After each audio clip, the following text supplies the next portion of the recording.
রবিউল আউয়াল এমন একটা মাস যেই মাসে আল্লাহ রাব্বুল আলামিন এই পৃথিবীতে এমন একজন মহামানবকে পাঠিয়েছেন যিনি পুরো বিশ্বটাকে পরিবর্তন করেছেন, এবং যিনি এমন একজন ব্যক্তিত্ব যার অনুসরণ করা ছাড়া আমরাও জান্নাতে যেতে পারবো না, যিনি নিশ্চিত জান্নাতি জানার পরেও তাহাজ্জুদে দাঁড়িয়ে পা ফুলিয়ে ফেলতেন, যাকে আল্লাহ রাব্বুল আলামিন দোয়া কবুল হবে সার্টিফিকেট দিয়েছেন। তিনি সেই দোয়াটাকে স্টপ রেখেছেন, কিয়ামতের মাঠে তিনি এই দোয়াটা করবেন আমাদের জন্য। এই মাসে সেই মহামানবকে এই পৃথিবীতে পাঠানো হয়েছে। আবার এই মাসেই আল্লাহ রাব্বুল আলামিন তাকে তার কাছে নিয়ে নিয়েছেন। কিন্তু আমাদের মুসলিম যুবক যুবতী, তরুণ তরুণী, কিশোর কিশোরী, আবার বৃদ্ধের বেশিরভাগ, আমি চ্যালেঞ্জ করলাম 80 to 90% বলতে পারবে না আজকে এই মাসের কত তারিখ। যুব সমাজকে জিজ্ঞাসা করে দেখেন, একটা জরিপ করে দেখেন, ওরা গুগল থাকবে, দেখি তো কয় তারিখ। তো যাই হোক, আমি কাউকে আঘাত করতে চাচ্ছি না, আমি আপনাদেরকে বোঝাতে চাচ্ছি যে আমরা সাংস্কৃতিক ভাবে এখন পরাজিত। কথা বুঝতে পারছেন? আচ্ছা, অথচ আমাদের যে রিজিক, হায়াত, এই সবকিছু কিন্তু আরবি মাস কেন্দ্রিক আল্লাহ পাক নাযিল করে। চাঁদের 1 তারিখ যখন রমাদানের প্রথম চাঁদ ওঠে, আমরা কি জানুয়ারি ফেব্রুয়ারি হিসাব করে রোজা রাখি, নাকি শাবান রমাদান হিসাব করে রোজা রাখি? হজ যখন করি আমরা কি ফেব্রুয়ারি মার্চ এগুলো হিসাব করি, যুলহিজ্জা যুলকদা এগুলো হিসাব করি? যাই হোক, তো দেখেন, যখন একটা জাতি মানসিকভাবে পরাজিত, ওই জাতিকে দিয়ে আপনি বিশ্ব শাসন করাতে পারবেন না। আর আমাদের মূল গন্তব্য হচ্ছে বিশ্ব শাসন করবো ইনশাআল্লাহ। এটা তো হবে, হবে কিনা? হয়তো আমরা থাকবো না। আমাদের ঈমান, আমল, আখলাক, মুআমালাত, জামা, ইমারা, এগুলোর যে অবস্থা, তাতে এটা দিয়ে বিশ্ব শাসন এটা পসিবল না। এটা মাথায় ঢুকায় না নাকি? যত বড় বড় লেকচারই দেখ, পসিবল না, ফুল স্টপ। কখন পসিবল হবে? যখন আবু বকর, ওমর, ওসমান, আলী রাদিয়াল্লাহু আনহুম আজমাইন, সাহাবায়ে কেরাম, তাদের মতো ওই আদলে একটা জেনারেশন গড়ে উঠবে তখন। এখন কি সেরকম জেনারেশন আছে?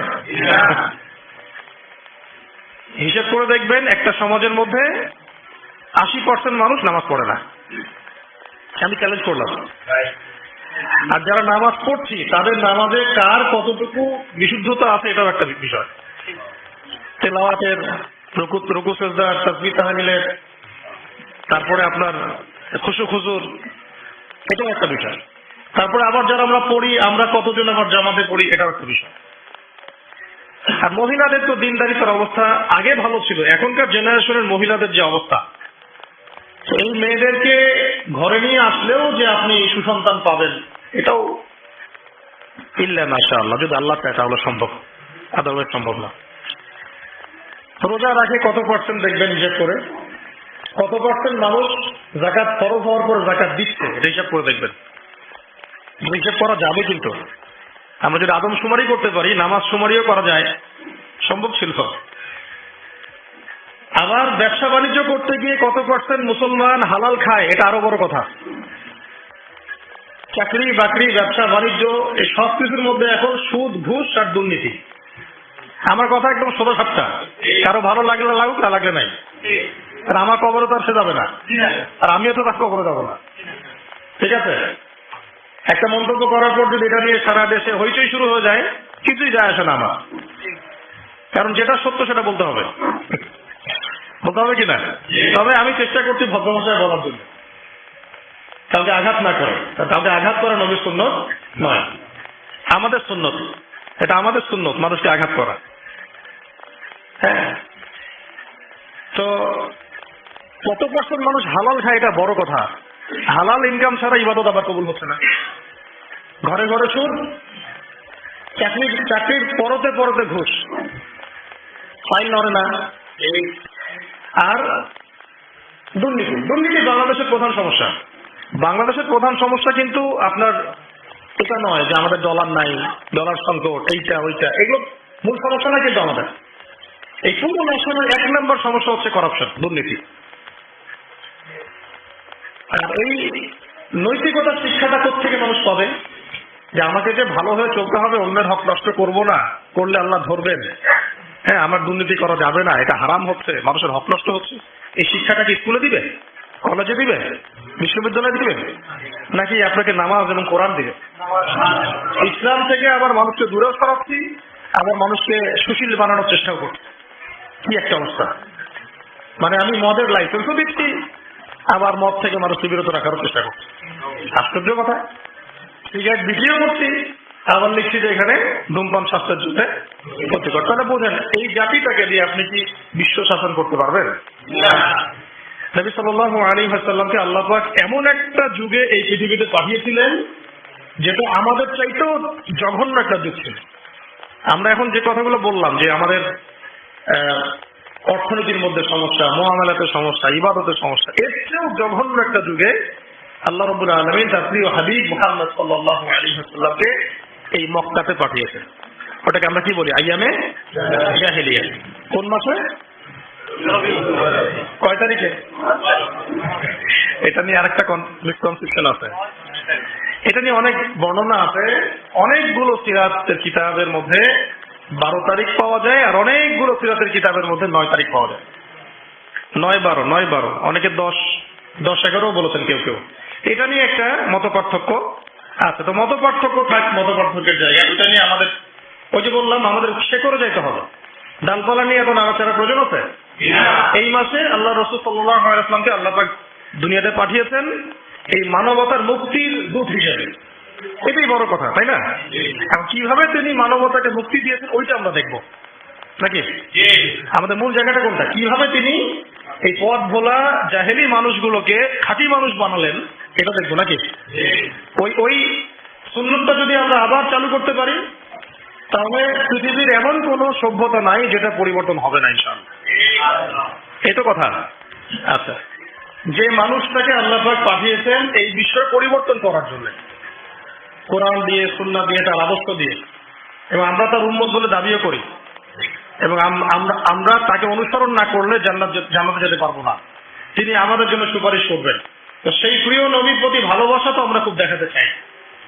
যখন কেউ তাকে গালিগালাজ করে বা কটূক্তি করে, আমরা তো অনেক ভালোবাসা দেখাতে চাই, এটা তো ভালো, মাশাআল্লাহ। কিন্তু সেই নবীর জীবনী যদি আপনি না পড়েন, এটা কি আপনার জন্য লজ্জার নয়? আমাদের ব্যর্থতা না? আমার হাতে একটা পাতলা বই আছে, সিরাতের অনেক বই আছে। এটা মুফতি মুহাম্মদ শফি রাহিমাহুল্লাহ রচিত সিরাতে খাতামুল আম্বিয়া। এটা মাদ্রাসায়ও পড়ানো হয় আরবিতে, এটা বাংলা অনুবাদ করা হয়েছে। তো এই বইয়ের পৃষ্ঠা সংখ্যা সর্বোচ্চ কত হবে? 140টার মতো। 140টা পৃষ্ঠা পড়তে কত ঘন্টা লাগে?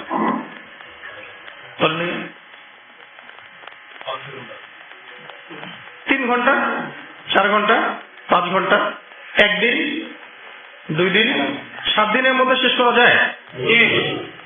তাহলে নিয়াত করেন এই মাসের মধ্যে শেষ করবো ইনশাআল্লাহ। এটা ছাড়া আরো অনেক সিরাতের বই আছে, আর রাহিকুল মাকতুম আছে, রবিয়া রহমত, আর রাহিকুল মাকতুম বইটাও চমৎকার, আল্লামা সফিউর রহমান মুবারকুর রাহিমাহুল্লাহ রচিত। আরেকটা আছে নবিয়া রহমত, এটাও সুন্দর চমৎকার বই, এটা হচ্ছে সৈয়দ আবুল হাসান আলী নবী রাহিমাহুল্লাহ রচিত। এরকম অনেক বরেণ্য আলেমদের সিরাতের অনেক বই আছে, কেনা যাবে তো ইনশাআল্লাহ। 1 কাপ কফি খেতে কত টাকা লাগে? 20 টাকা কফি পাওয়া যায়? আচ্ছা, দোকান খেতে বন্ধুরা মিলে একটু আড্ডা মারলে কত টাকা? বান্ধবীর সাথে আড্ডা মারলে কত টাকা? বান্ধবীর সাথে আড্ডা মারলে আরো বেশি যায়, তাই না? আল্লাহ হেফাজত করুন। তো একটা সিরাতের বই কিনতে কয় টাকা লাগতে পারে? 100 টাকা, 200 টাকা, 300 টাকা, 500 টাকা খরচ পাওয়া যাবে না? আল্লাহ পাক তৌফিক দান করুন। এই মাসে নবী সাল্লাল্লাহু আলাইহি ওয়াসাল্লামকে আল্লাহ পাক পৃথিবীতে পাঠিয়েছেন এবং আস্তে আস্তে ওই জাহেলি সমাজটাকে পরিবর্তন করেছেন। কিভাবে পরিবর্তন করেছেন? নবী সাল্লাল্লাহু আলাইহি ওয়াসাল্লাম নবী হয়েছে কত বছর বয়সে? 40। কত বছর বলেন? 40। ক্লাসের মতো মনে করেন। এর আগে 40 বছরের আগে আমাদের নবী সাল্লাল্লাহু আলাইহি ওয়াসাল্লাম কোন অন্যায় করেছিলেন? কোন মিথ্যা কথা বলেছেন? কোন পাপ করেছেন? এর আগে থেকেই পবিত্র চরিত্রের মানুষ ছিলেন, ঠিক আছে? আমরা এখানে ওই বিষয়গুলো কথা বলছি না, তার বাবার নাম কি, মায়ের নাম কি, বংশ কি, এগুলো আপনারা পড়ে নিতে পারবেন। আমরা বলছি কিভাবে তিনি দিনটাকে প্রতিষ্ঠা করলেন। নবী হওয়ার পরেই, নবী হওয়ার সাথে সাথেই আল্লাহ রাব্বুল আলামিন তার উপরে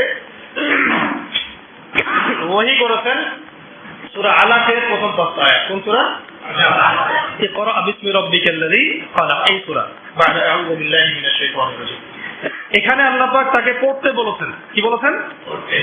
পড়তে বলেছেন। কিন্তু আমাদের নবী সাল্লাল্লাহু আলাইহি ওয়াসাল্লাম কিন্তু পড়তে জানতেন না, লিখতে জানতেন না, পড়তে জানতেন।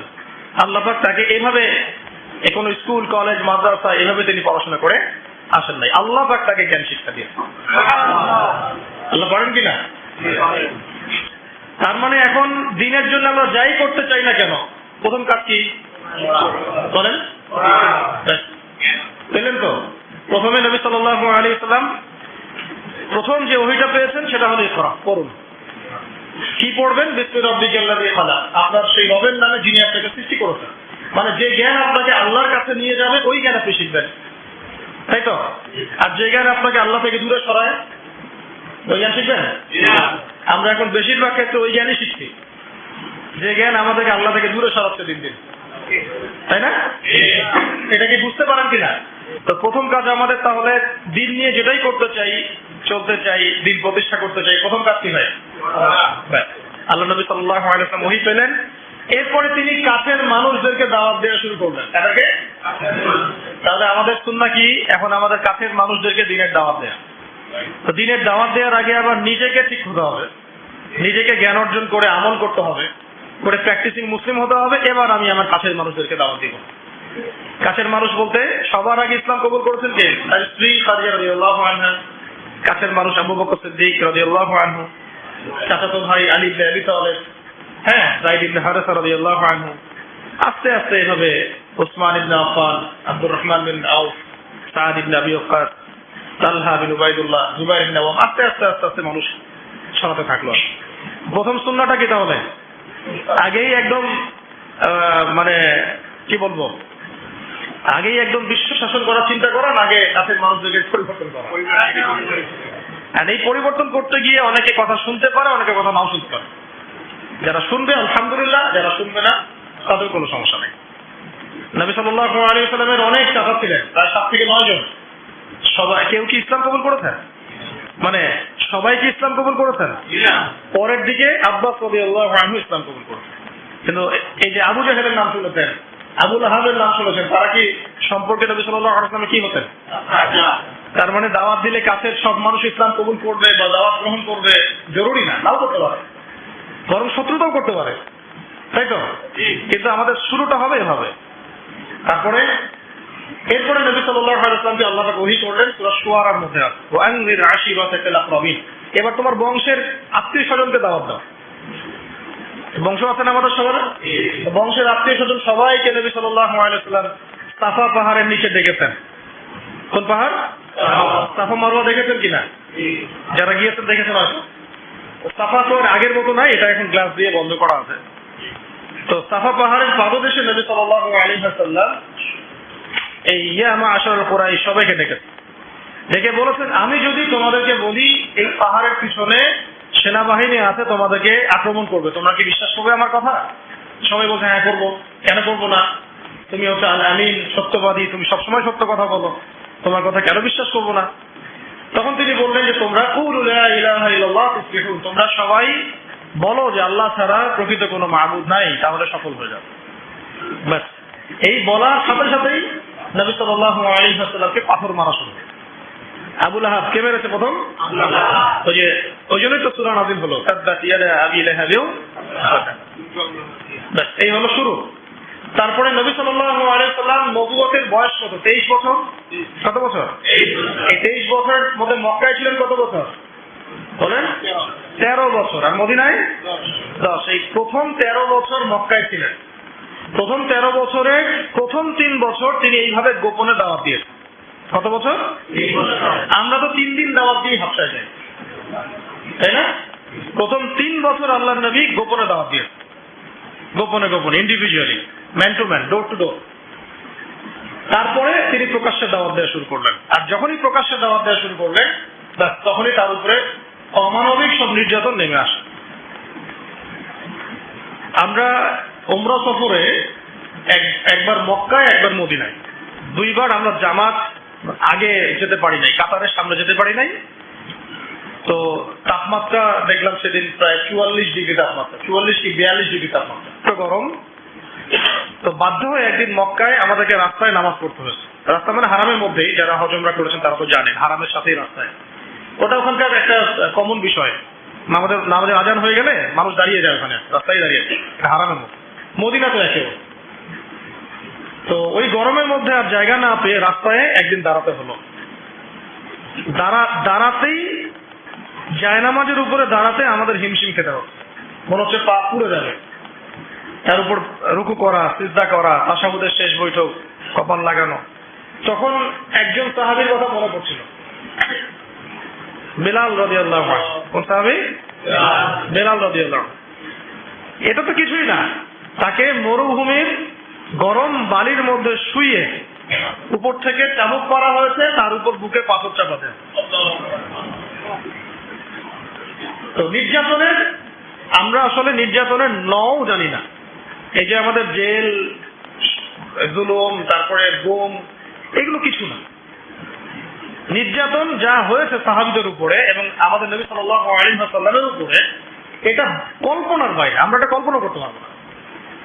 আমরা এই যে পৃষ্ঠার মধ্যে এগুলো পড়ি, খালি পড়লে তো আর আপনি আমরা তো ফিল করতে পারবো, অনুভব করতে পারবো। যারা ওই সময় ছিলেন, দেখেছেন, তারা বুঝবে।